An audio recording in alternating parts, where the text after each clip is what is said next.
สมแล้วก็ออกกำลังกายต่อเนาะทักแท้เลยนี่มาได้พี่น้อง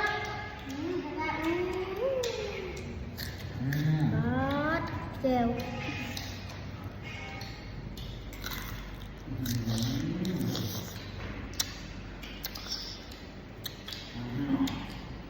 เพื่องอนเลยก่อนไปงอนนิด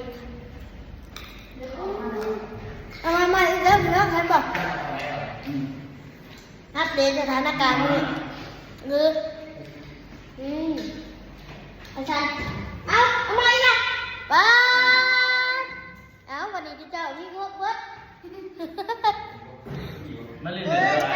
เก็บคนละเก็บคนละ20,000เด้อมา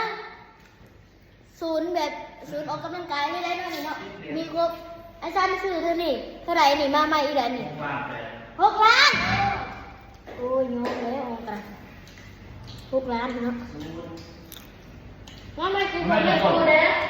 ที่จะถูก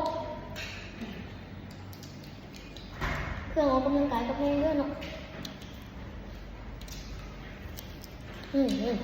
อันนี้ทำยากย้อนต่อได้ที่ไหนงกงกเอากาบอาจจะจับเป็นยังไงพักบอกมาเด้อผู้ใดยังพอออกกำลังกายได้ไหมล่ะเอาใจที่ได้บวกอ้วนมานี่แหละลดหุ่นก่อน